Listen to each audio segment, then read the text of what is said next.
This podcast is sponsored by nobody. Hey dudes, welcome to Splat from the Past, the only 80s themed horror sci-fi show where things can get totally radical. Now today, I will be welcoming Don Gordon Bell. Don is a Korean American actor who has been in a lot of movies that were filmed in the Philippines. The war classics, Apocalypse Now, and The Boys in Company C, which is celebrating its 45th anniversary. I love that movie. He was also in Cleopatra Wong, Up from the Depths, which was a Charles B. Griffith movie. Oh, I can't wait to ask about that. He was in the Roger Corman movies Firecracker, which was co-directed and co-written by Alan Holzman, another guest of mine. And he was also in Striker and Warriors of the Apocalypse, a really obscure but great bad, fantasy genre movie. I recommend it. It's on YouTube. And, he did a lot of low-budget action movies like Wheels of Fire, and even ones that he wrote. Intrusion Cambodia, Rescue Team, Crossbone Territory, and we're going to talk about all of that stuff. He's also a still photographer. He left the business for a long time and has now come back to it. It's going to be a great conversation. I love my journeyman. Also, I thought that the Writers Guild was coming to a halt, but it looks like it's still going. Come on, guys, there's other things that are at stake here politically and socially. Can't we all just get along? Oh, it's so awful. But hey, I'm hopeful and optimistic that things really will come to a halt. So yeah, here is my interview with Don Gordon Bell. So, going back in time, I was reading that you were adopted at the age of 6 in Los Angeles, and your parents put you on the Loretta Young show. Yes. My first exposure to show business. Yeah, so, is that where the seed was planted for you to want to be an actor? Yes, it was. And in fact, later, about 6 months later, the Holt Adoption Program, they did a movie about my first group that came over in May of 1956. And they did a movie I shot for about 3 weeks in Los Angeles, replicating with the same adoptees that came over with me. There's 12 of us. And that was fun because it was like, every day we're doing a filming. But I didn't get a chance to really do anything until years later when I started to get some extra parts doing some of the karate. And I did some scenes in some of the TV programs, in the background and all that. But it was not until I got over to the Philippines in 1975. Right. That's when things took off. But what do you remember, though, about being on the Loretta Young show? Well, the funny thing was that I couldn't speak English well. I'd been here about 6 months. And one of the things that happened was that I was so fascinated and looking up around and smiling and all that. And they wanted me to look sad. But my adoptive mother could not really explain that to me. And then one of the crew members walks up and starts speaking Korean to me. And it wasn't perfect, but it was enough for me to understand, I'm supposed to be sad. And then I'm happy when Loretta Young comes with her husband and they're adopting me. So, okay. So after a few more takes, we finally got it. Nice. So, but I remember those details very, very vividly. But because they're memories, but not in words. Yeah. So, so what age did you... Oh, go ahead. My father, my adopted father, was always into all the latest gadgets. So he had the Super 8 cameras and still cameras as well. And so I grew up around his desire to take pictures and do that. And that also instilled in me as a hobby, I was always interested in operating still cameras, the old 35 millimeter. So when I got over to the Philippines, 1975, it was just a month before the big blockbuster Apocalypse Now was getting ready to actually start pre-production. Yeah. So how does the Apocalypse Now come into your life? Well, a friend of mine who's Filipino and was in the Marine Corps with me. Mm-hmm. I was in Vietnam actually as a Marine, First Recon Battalion. I was with the LRPs, Long Range Recon, and walked point and had some action quite a bit. I came over with him for a 3-week vacation. Found out through a cousin that they were getting ready to do a blockbuster movie on Apocalypse Now with the director of The Godfather. And I was like, wow, okay. So I went down there, and somebody saw my right forearm has a U.S. Marine Corps tattoo. And this guy was Kenneth Metcalf, and Ken was actually an American who had lived there for a number of years, married to a Filipina, who had become an actor and was a casting director, local casting.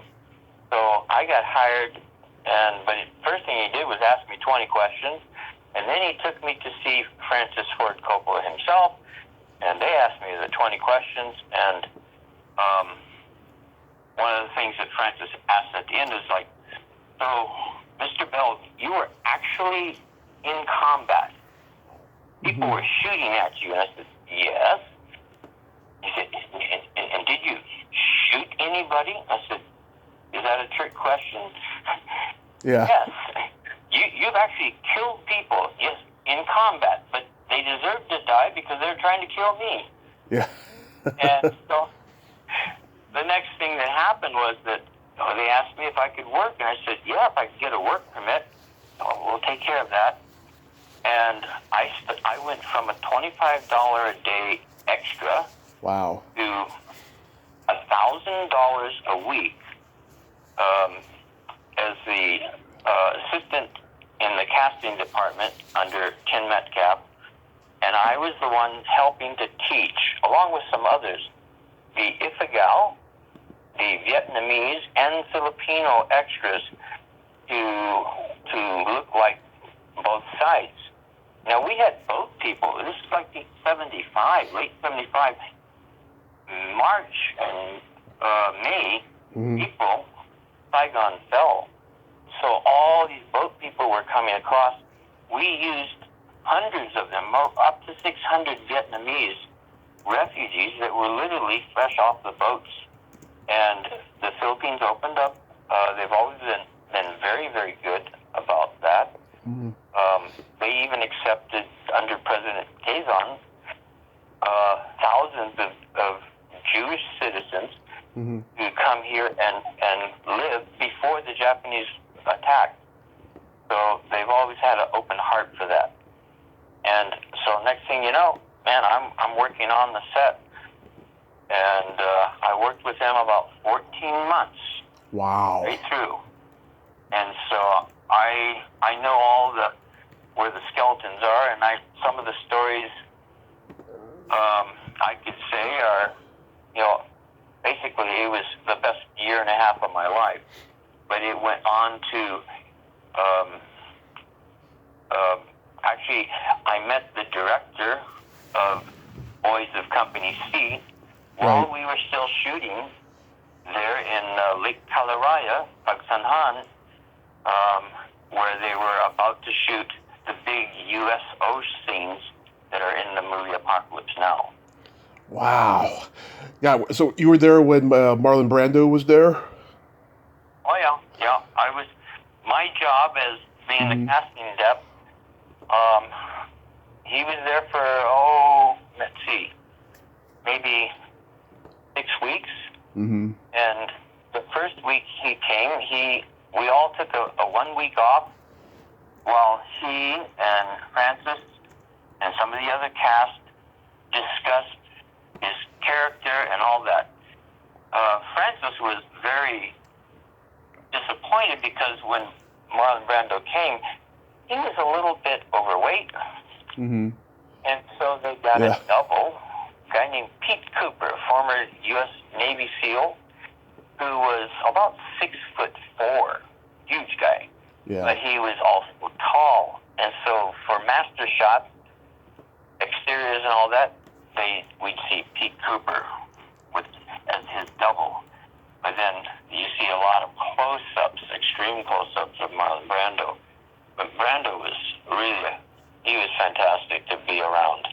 And every day my job was to go to the houseboat that we set up on the Pagsanhan River to inform him of his schedule that day. And I would go and I would tell him, and he would never really speak to me. He'd just grunt at me.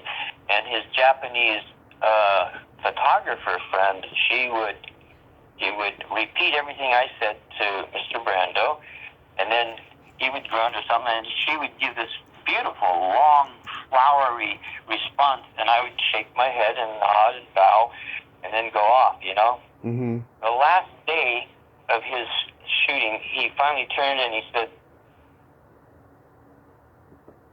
"Corporal Bell." Yeah. And you know, when he said, he shocked me because I didn't even know he knew my name, but he goes, "Yeah. Thank you for all your help." And kind of like, thank you for your service, which is almost mundane, but he was good. So when Brando was on the set, they worked out something. And, you know, Martin Sheen was there, of course, with all the scenes and his heart attack. Yeah, that happened later. Mm-hmm. But probably when Marlon Brando was there, before he came, actually, we had done a lot of the major scenes and stuff. There's a large lake called Laguna de Lake, Laguna de Bay, and that's where Pagsanhan is, the Pagsanhan River and Falls. We shot the main Kurtz compound there, and also the Dulong Bridge scenes with was destroyed and rebuilt every day and all that. Mm-hmm. And it was not until some of us found out that the story was loosely based on The Heart of Darkness, you know, Joseph Conrad. Mm-hmm. And we got a hold of the book and started reading through it. Then it started to make sense. This is like an acid trip through the jungles of the rivers of Vietnam. And it all started to make sense. So, have you ever heard of, you know that Harvey Keitel He was originally going to be Captain Willard. He shot, not was. Oh, okay. He actually did the opening scene. And I'll spend a couple minutes on that.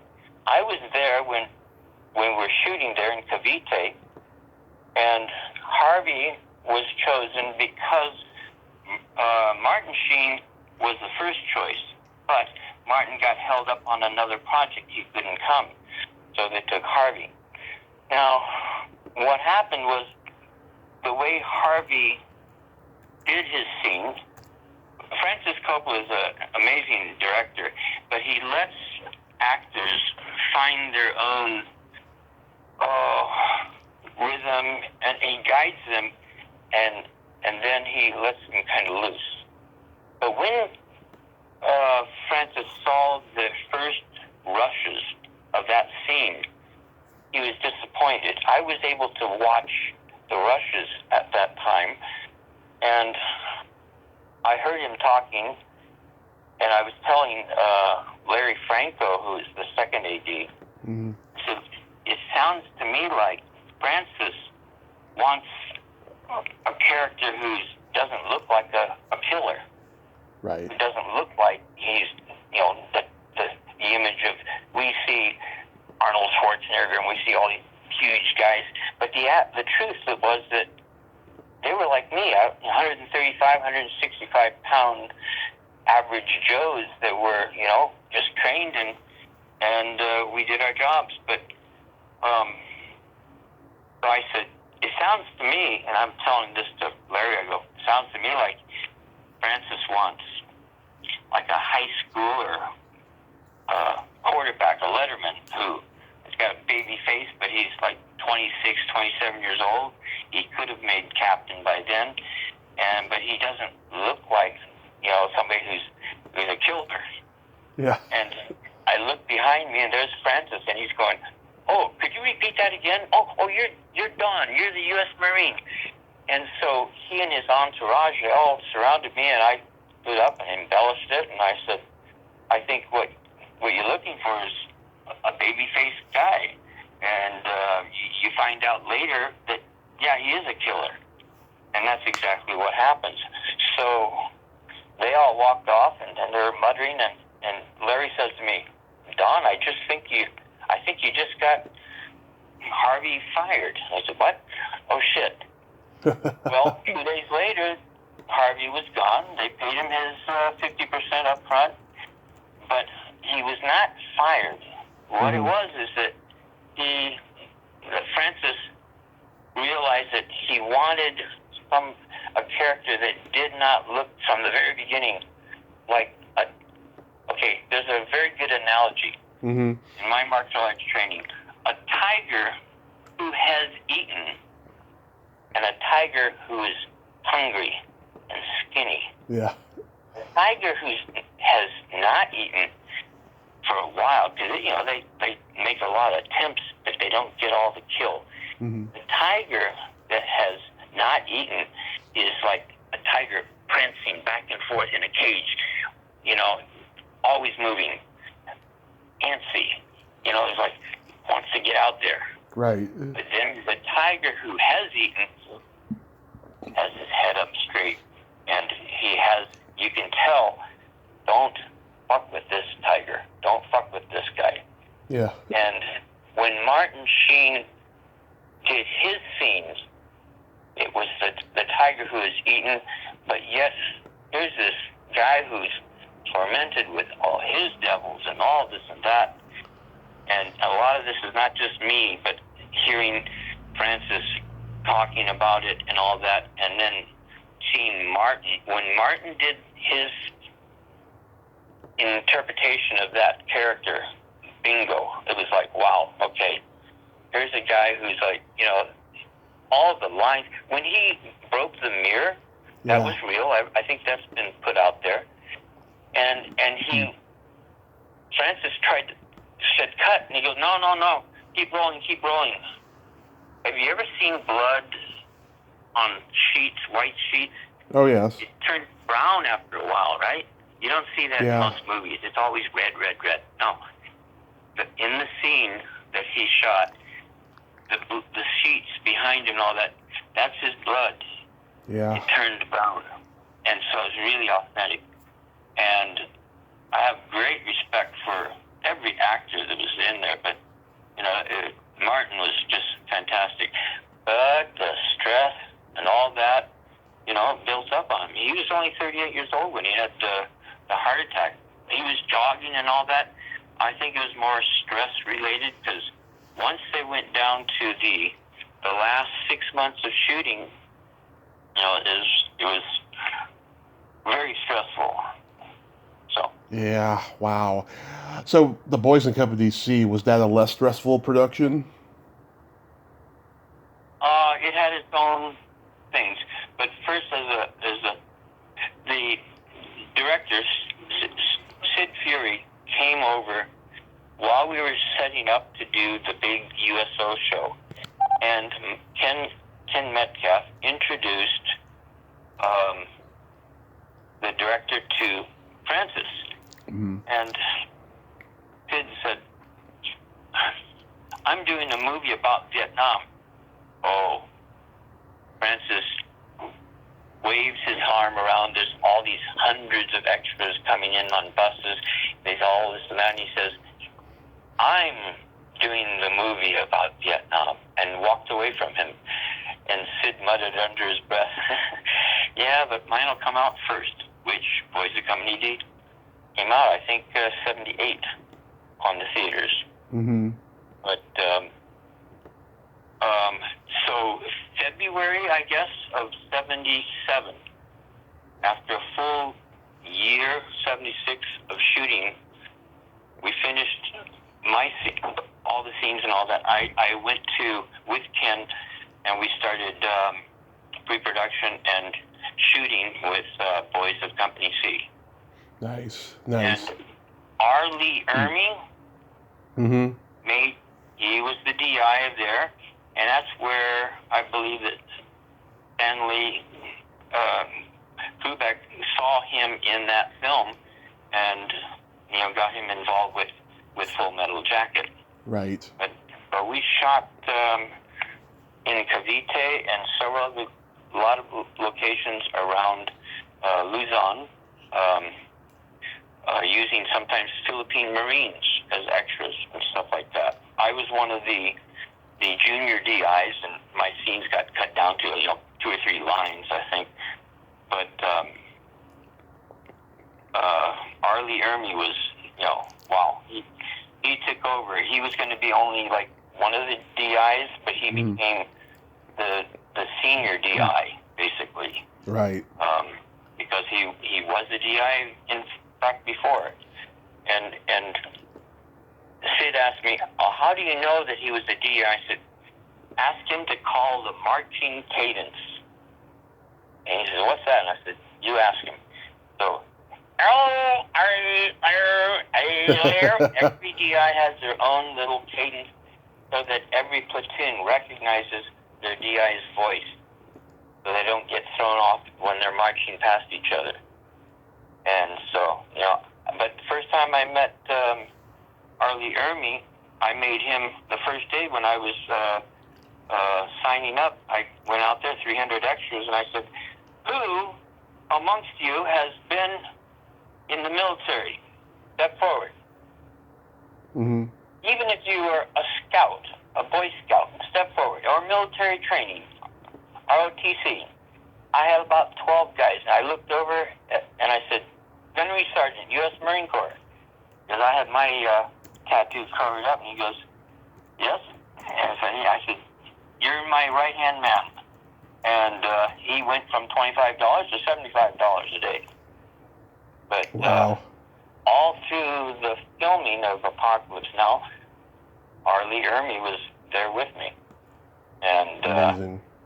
Then we went together and joined Boys of Company C. Golden Harvest, yeah. That was a beautiful... I had a great time on that film. Yeah, you had all these guys who were just starting out. Craig Wasson, Michael Lembeck, who was coming off of Captain Cool and the Kongs, Stan Shaw, Andrew Stevens. Wow, great cast. Yeah.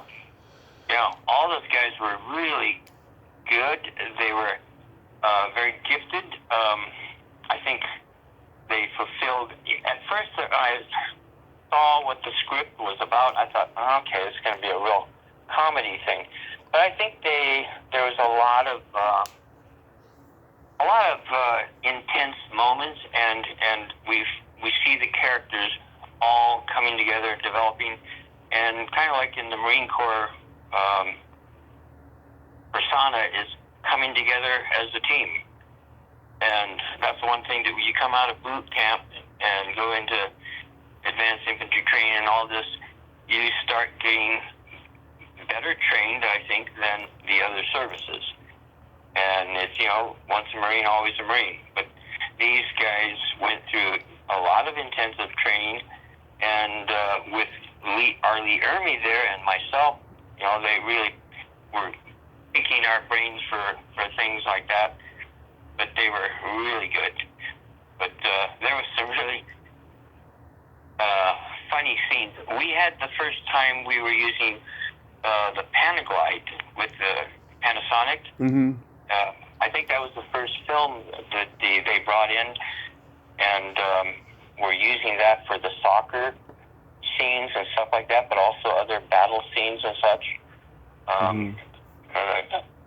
And now look at how many years, 45 years now, and the equipment has gotten so much better and all that. Now we got drones and stuff. They would have used drones back then.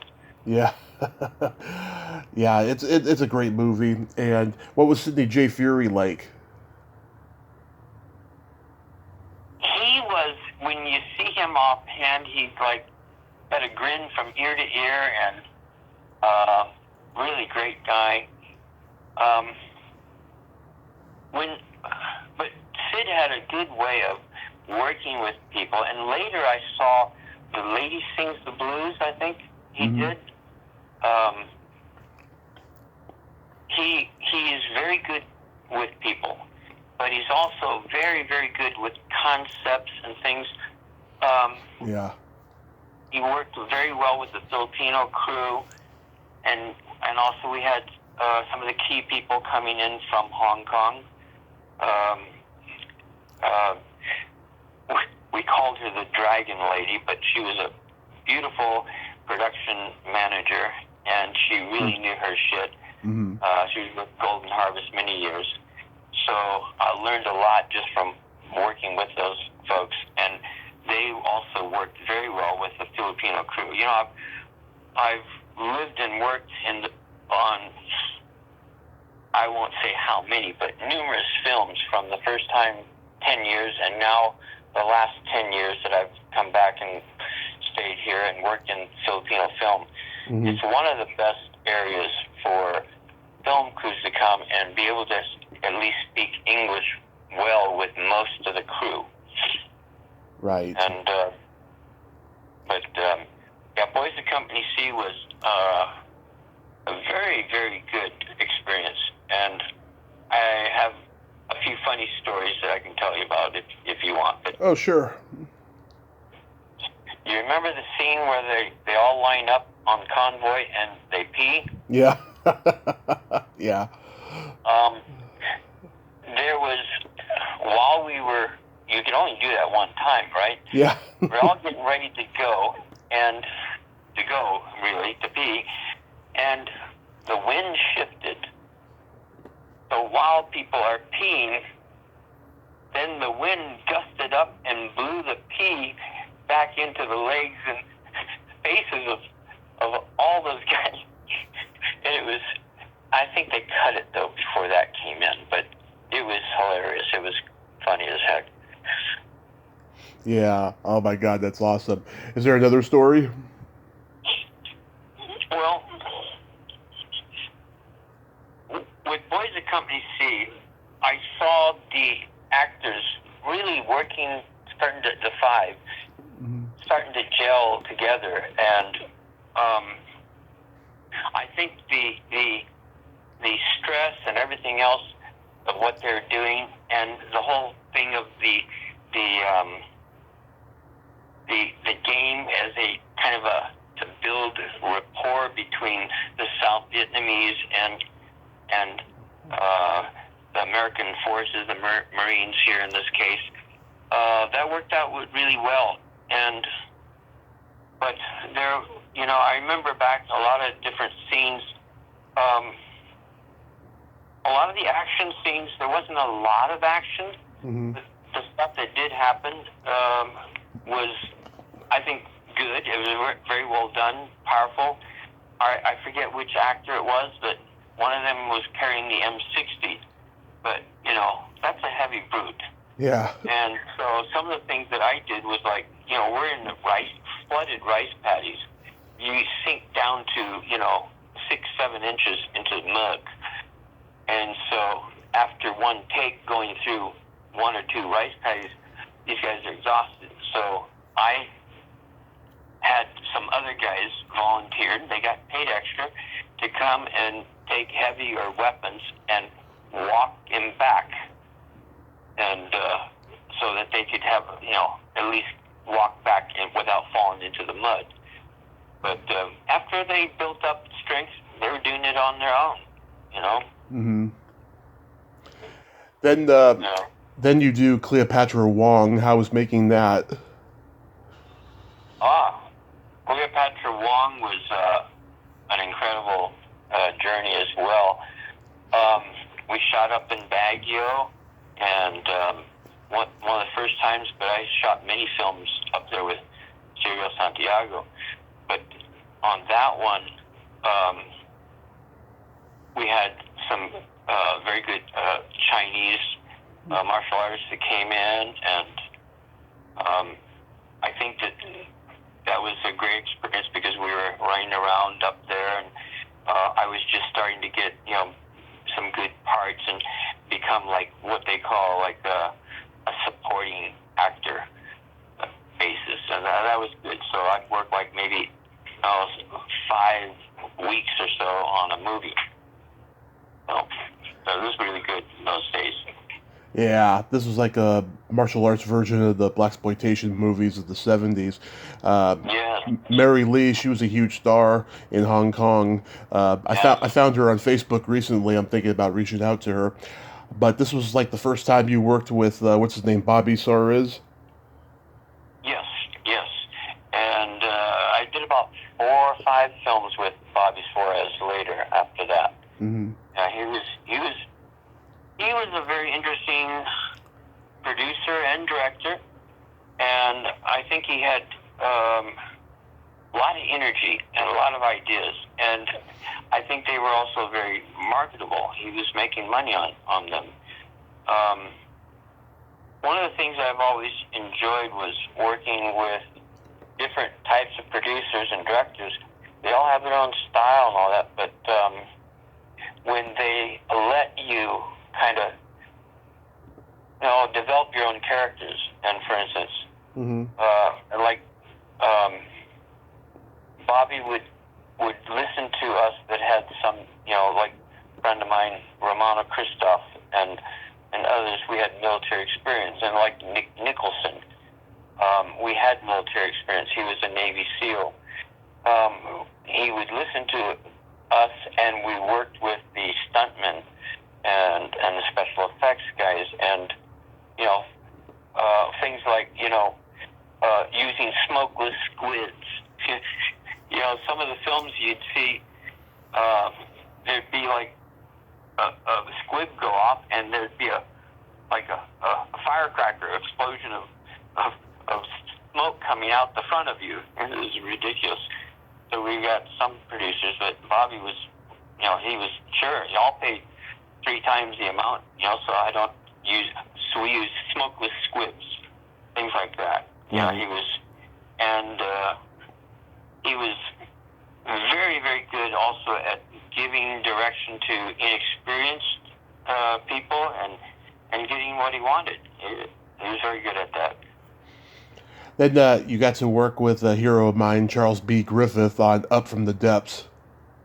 Yes, that was one of the earlier ones, and I was mostly working with casting on that, Mm-hmm. and I think Ken Metcalf knew him very well. That was wow. That's like, I forget what year that was, 77 or 78. Yeah, it came out in 79. Yeah, 79. But a lot of these films, it's the year or 2 before that we were filming, and then post-production and all that, and then marketing before they actually get out. So.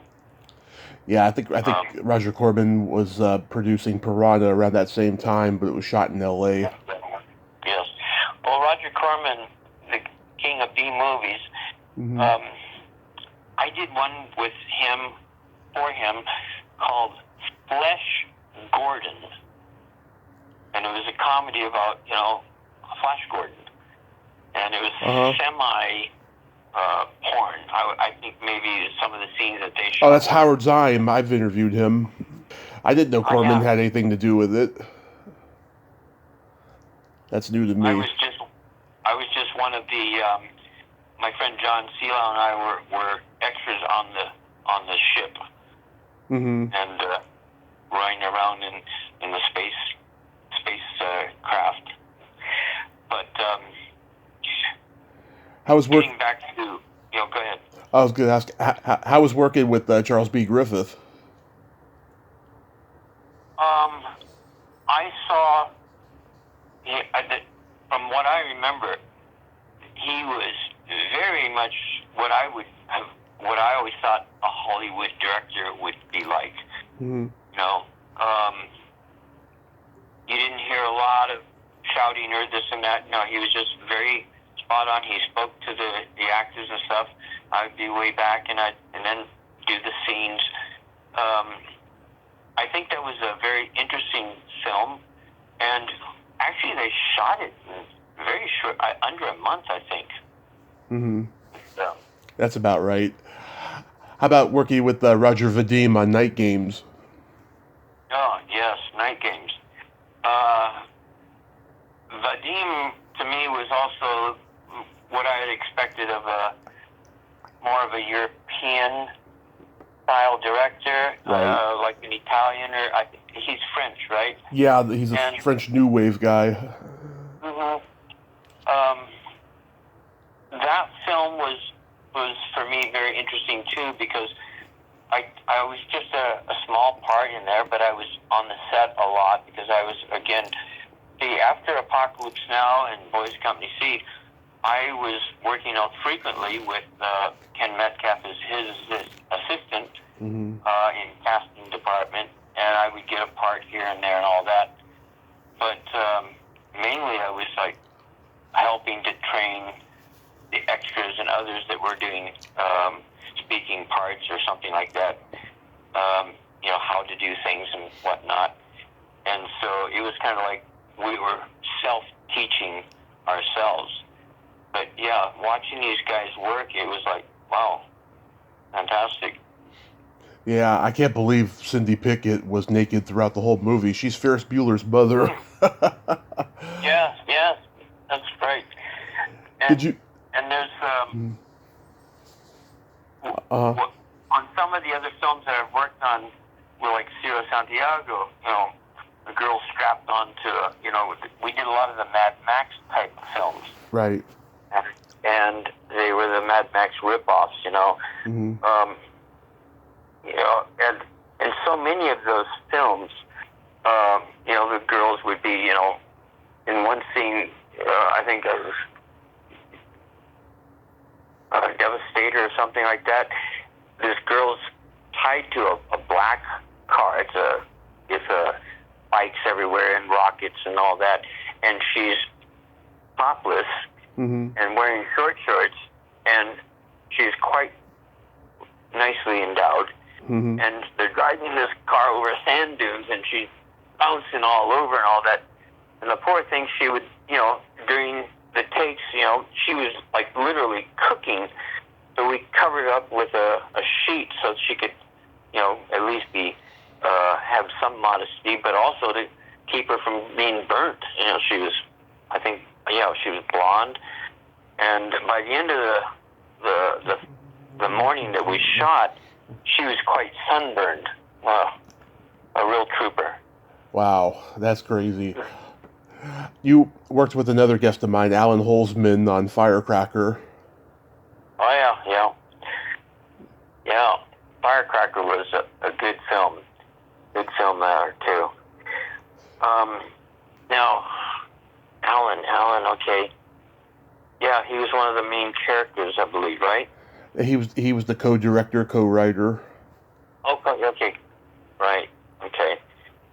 Yeah, that was Firecracker was a good film to me. I had a lot of support in that, and I think we shot that various locations, Baguio and some other places. There's a lot of locations that we were using over and over, and in Firecracker, one of the things that I remember was that there was there were scenes where I think some of the actors were really getting stressed, and then they would say, okay, let's just take time out here, blah blah blah, and then get it together, and things would go smooth. It was good directors that can do that.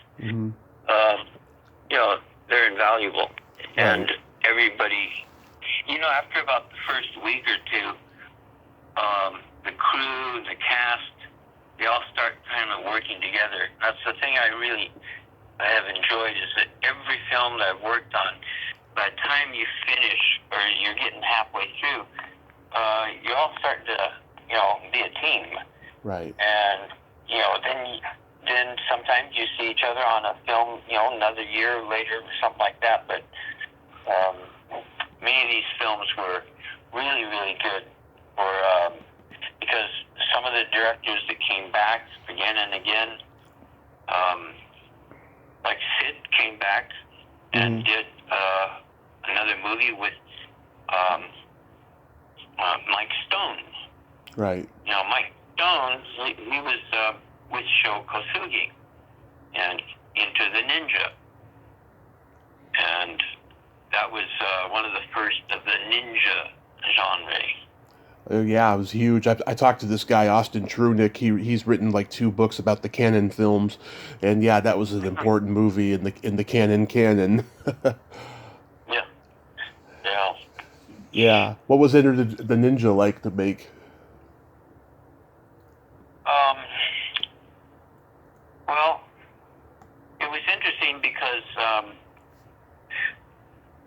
I knew who the actors were, and Franco Nero, he was like, okay, I know who he is and all that at that time.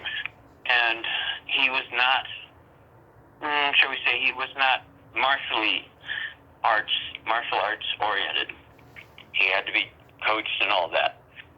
And like when he did the scene with the nunchucks, it was my friend Romana Christoph that worked with him to at least get some of the movements worked out.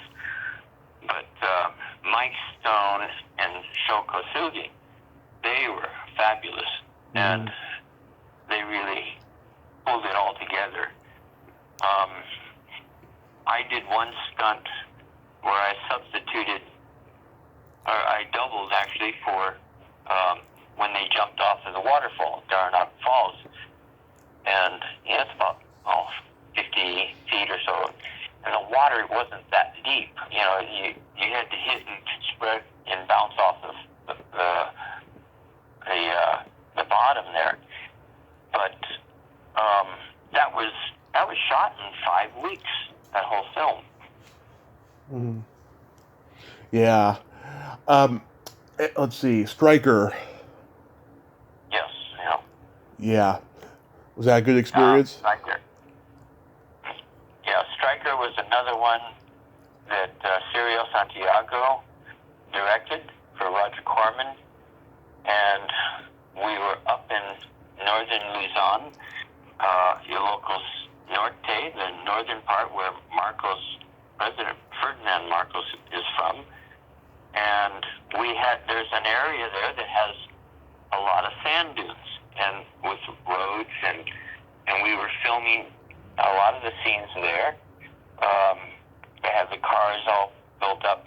I believe in that one I was driving a Honda 450 with rockets on the front, and so it was front heavy, but I also had a samurai sword.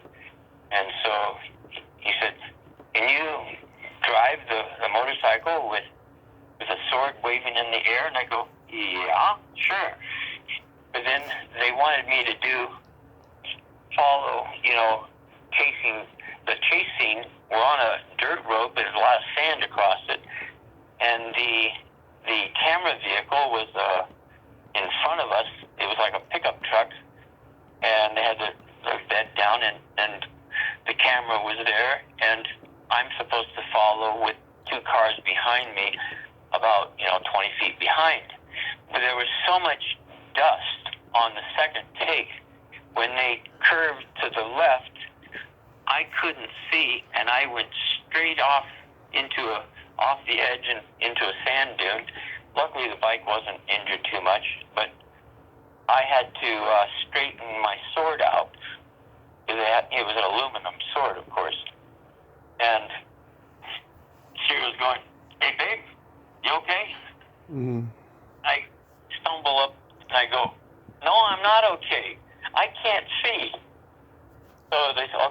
pay back a little bit more. But and then later I cut the head off of the older couple there in one of the opening scenes there. Mm-hmm. But again, Stryker and all these films, for a fairly good budget, these films were going into theaters, and it was, and then later I think a lot of them, of course, went into video. But at that time, a lot of the films that were being done in the Philippines in the 70s and 80s were going to theaters in various markets. Mm-hmm. But then also the secondary market was getting, the old video rentals. And it was years later, I guess, when they started going straight to video. And now we've got streaming. Oh, yes. It's completely changed. Yeah, went from theaters to video to DVD to streaming. Yeah, but the Grindhouse film, it's like it still lives on in streaming in some weird way. Mm-hmm. Yes. Mm-hmm. How about working with Cameron Mitchell in Raw Force? Raw Force. She was okay. Cameron Mitchell. Mm-hmm. She was the lead, right? He was the lead. Yep, he was on the High Chaparral. Yes. She. I think she was very well received. She, in the heat that we were shooting, all that, she was a real trooper. And for me, that was like an experience because she was.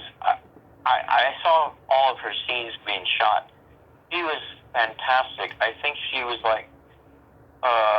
I truly saw someone that could just, from being hot and thirsty and everything, and then get ready for a scene, and bam, she turns on the magic, and she was very good at that.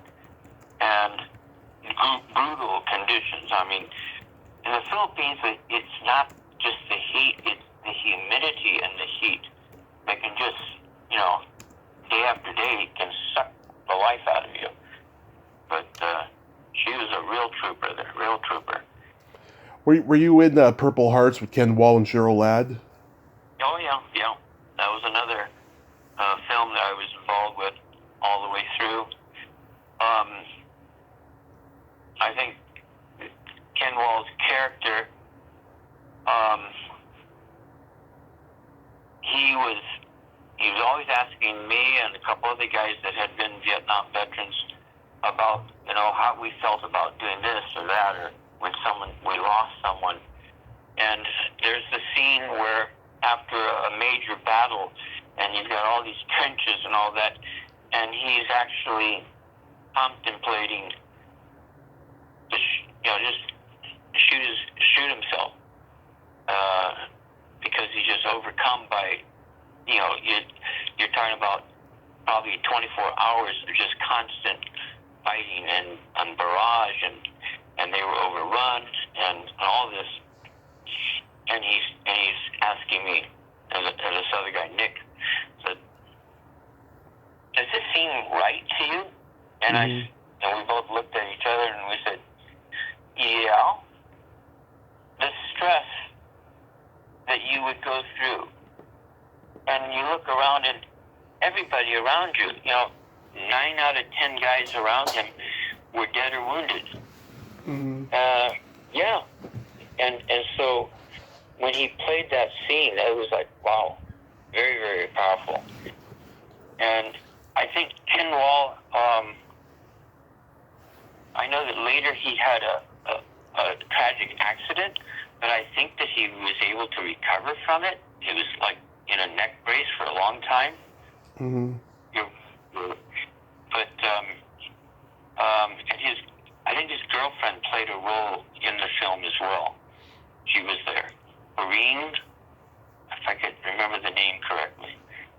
But Ken, that was a very good storyline. action all through the film, and the battle scenes and such were as authentic as we could get. And, you know, there was times when I was in some of these things where I was like, whoa, okay, this is getting real.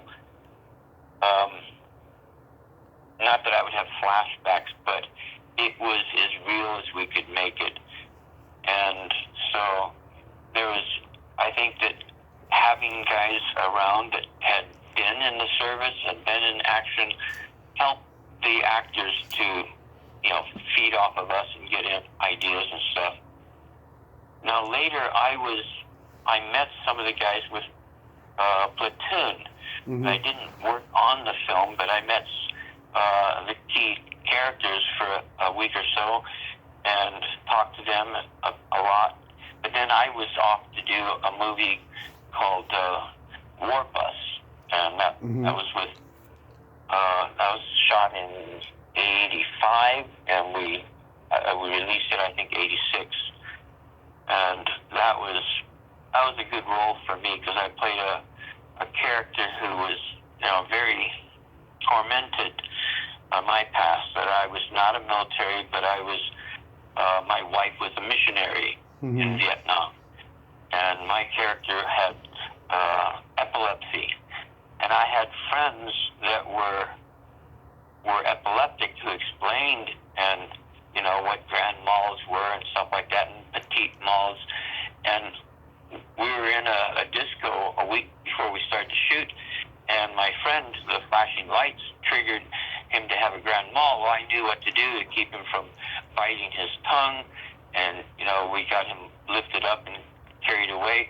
And when he was recovered, you know, I was telling him, Enrico, you didn't have to have a grand mal just to help me understand. But one of the things that he told me was, like, when you have a grand mal, did you see the saliva? Just take some white toothpaste and put it in your mouth, and it will, from the spit, will foam up. So I did that when I did my scene in War Bus, and everyone was amazed, like, how did you do that? Oh, it's a little secret. Smell my breath. Colgate. Oh, that's awesome. I was literally foaming at the mouth. And so that was a great film. I still have contact with Urs Althaus. He was he's in Switzerland. His father was Nigerian. He was the first man of color to be on. Oh, I'd love to have you set up with him. I'm going to introduce you to him. Who? Urs Althaus, who was in War Bus, and he went on after that to do in the name of the rope, I think. In the Name of the Rose. Sean Connery. In the Name of the Rose, Sean Connery, Christian Slater. Rose with Sean Connery. And Christian Slater. He was the assistant priest, I guess, or novice with Sean Connery. Beautiful movie. But he's also worked in Europe for many years and still does a lot of stuff. Urs Althaus. I'll send you his link, and maybe you can set up an interview with him. Sure. I'm very impressed with all the people that you have interviewed, and I'm quite honored to even be asked to take part in some of your podcasts. Thank you so much. Oh my God, I got to ask you about Warriors of the Apocalypse. I think this is one of the great bad sci-fi fantasy genre movies of the 80s. It's kind of like Star Wars meets Mad Max meets the Beastmaster and all those elements. Yes. Yeah. Yeah, that was another action-packed film, and here's the thing. When you get some of these good scripts, and everything seems like, oh, there's another copy of this and that. But when you get an idea that's slightly different, and you start, you know, when everybody's putting their input in there, and then when you see it, I think, we were doing films back before we had all the CGI and all this stuff. and it had to be created there on the set.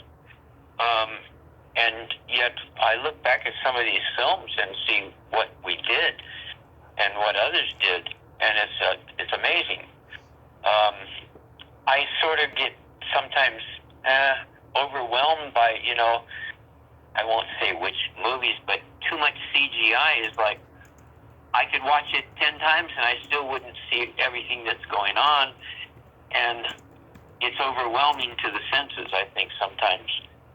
But nothing beats a good story, good acting, and all the other elements put together. And people at the end of the day, every shooting day, like, yeah, God damn it, we nailed that one. Fuck yeah. Yeah. And that is the great thing, and people that have been able to watch all these different films and such, or to be part of it. I feel personally very, very honored.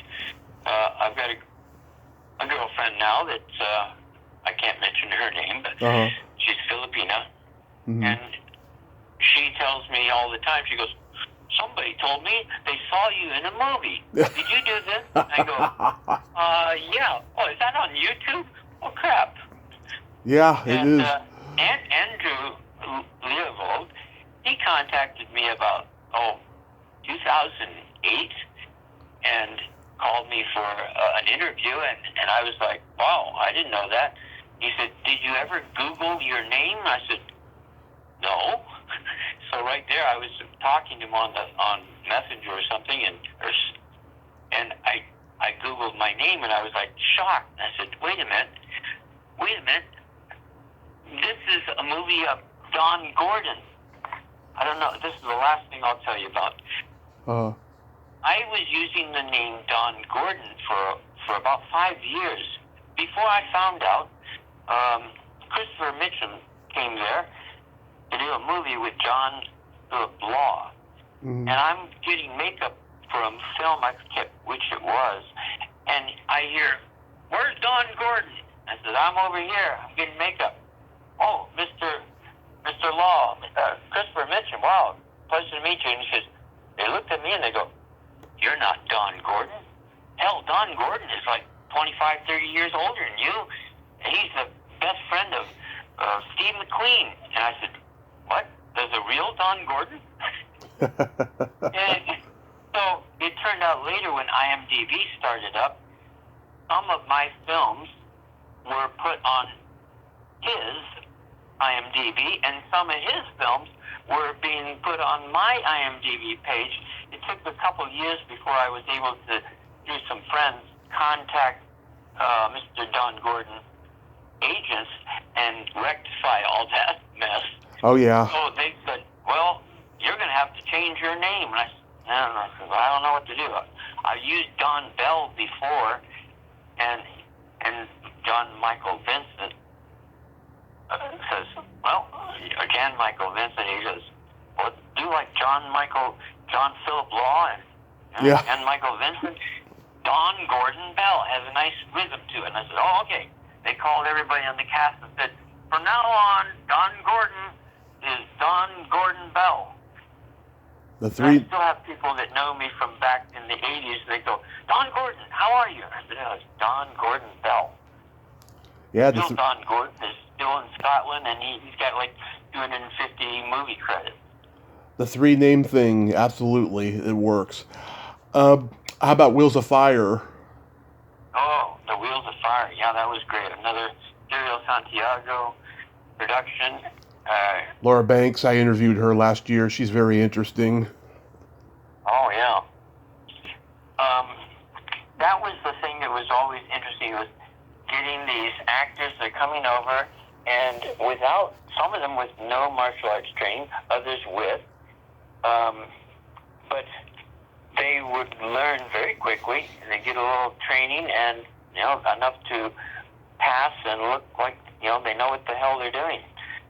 But, Wheels of Fire was another one of the similar movies, but with different plots. You know, we're fighting over water, we're fighting over this and that.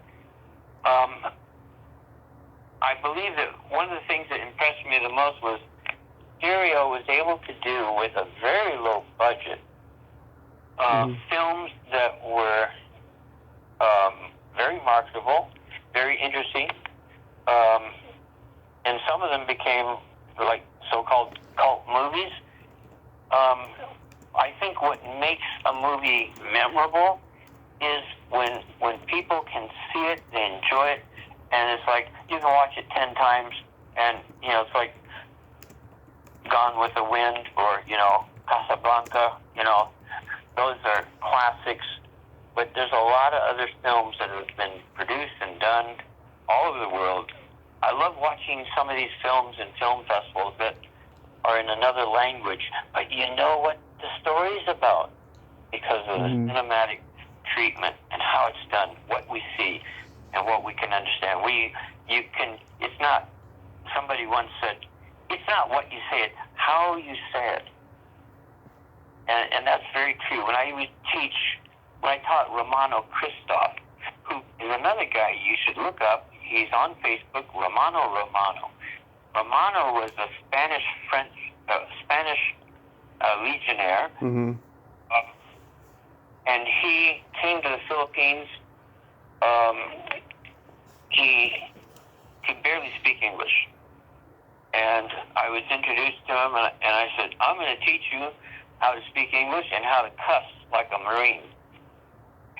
And he would say, fuck. No, fuck. Okay, fuck. Yeah. Okay, I said, fuck you. Oh, okay. And he learned. And I used to teach my Korean students an entire class on how to say fuck in so many different ways. That's fucking great. Fuck you to your friend. Fuck you. Yeah. You know what I mean? Yeah. So it's fun. You wrote some. I don't say that to your audience. Yeah. I know. So you wrote some movies. How did that come about? That was Mr. Tina Vesa. Mr. Kim allowed me and some others, another Filipino, we developed some stories, and then Richard Harrison came over with Mike Monti. Mike Monti was an American who worked in Italy, and he brought over Richard Harrison. Richard Harrison was back in, back in the 70s or so, he would have been Clint Eastwood. Right. With personal dollars and all that. But he couldn't ride a horse. So he turned down the role and he said, I've got a friend who can ride a horse. And Clint apparently had some experience riding a horse. So Clint took over. But Richard was a great actor. He and I would work. We would get drunk and sit around, and I would get a yellow pad and write out some story ideas, and then we would throw that back and forth, and then we'd spend about 4 or 5 days, locked into the hotel room, and then I'd go and spend a week typing up the first draft and then show it to him, and so he let me have writer's credits on several films that actually he came up with the story, and we developed it. And so I had about 6 or 7 films that officially or unofficially I was both a writer, an actor, a stuntman, and later was even able to do some post-production, a little bit of everything. Now I'm in the Philippines the last 10 years, and I'm now operating Black Magic 6K Pro, along with a director, an Italian director who was a good friend of mine. Yeah. Known him for 8 years. um, um, Paulo Bertola, and with your post, and also Ruben Maria Sariquez. Mm-hmm. And Ruben is coming back, right, I think, in next month, and they're going to do another film. They were there in January and did the second half of a film that we worked on. I was just before I came back here to the States in February. That's cool. It's good that the pandemic is over and a lot of work is coming out again. And I'm looking forward to getting back to Manila in a couple months and maybe work on some more projects. Yeah. So, like, did you leave the business for a while? Well, yes, I left in 1985. Mm-hmm. President Marcos was about to be kicked out 3 months later, and because I sort of knew the family, Bong Bong, and also who's now president, and Aimee Marcos was with the Repertory Philippines, and I was involved with that, with Leo Martinez. I was just like one of the, I get a part here and there, and like Major, and Catch-22 and things like that. But I had a great time working with theater people and starting to learn how that, theater actors are very good at movies once they adjust. Right. Less movements, how about that.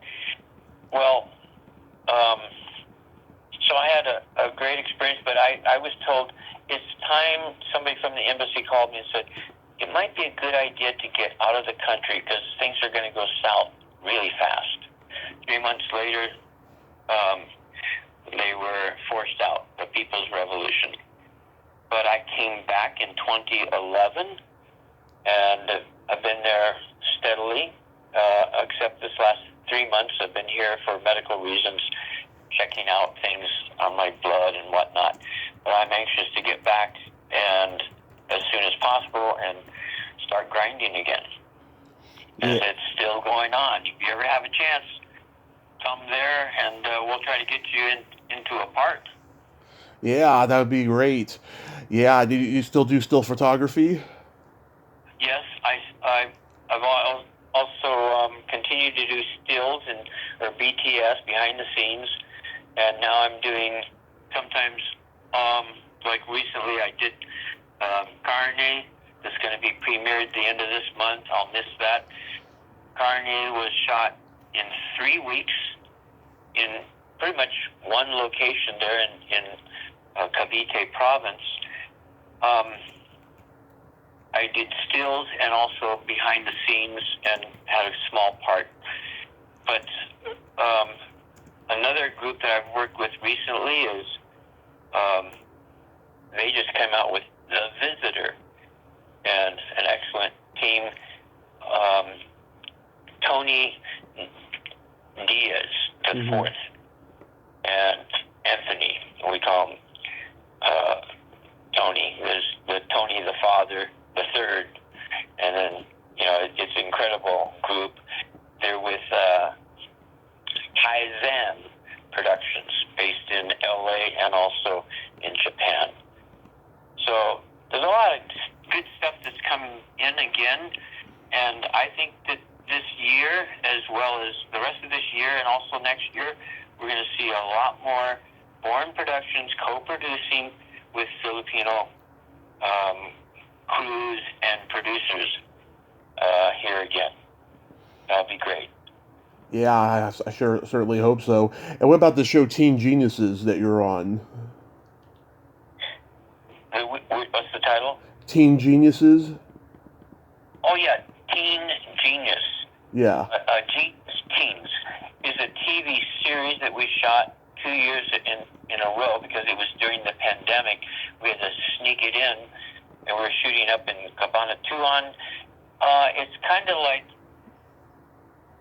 X-Men, but the teenagers develop and become gifted and we developed. It was going to be a 12-part series, but we were able to. When we did the final edits, we got down to about six sequences, 45 episodes, 45 minutes episodes, and that will be. We have enough footage to add other things and go in there. I think they're getting ready to try and do a sequel of the second season. And that was working with a lot of different Filipino actors, and many of them were very new, but that's already been streaming and doing very well. Some of the top kids that were in the final edit, they're also working with getting into the major TV groups, so that's really good for them. Awesome. And so I was assistant camera operator on that and shooting stills as well, mainly. Awesome. Well, Don, I want to thank you so much for coming on and having this great conversation. And wow, you've had an amazing journey, I have to say. Well, it's been a great journey, and I hope I'm 71 now, and God willing, I'm going to have a few more years. I made a deal about 9 years ago. I asked the Lord to give me 10 more years. So I still got 8 years or so left, and so I believe that I've still got a lot in me. I want to be. There was a very famous actor in the Philippines who he died on the set. Eddie Garcia. God bless him. He was one of the first Filipino actors that befriended me back in '78, right after Voice of Company C.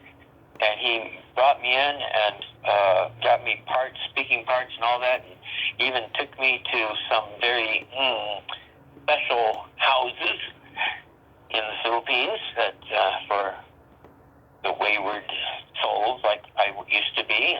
I'm not that sort of fellow anymore, but we had a great time, and but he just passed away. He was on the movie set, and accident happened.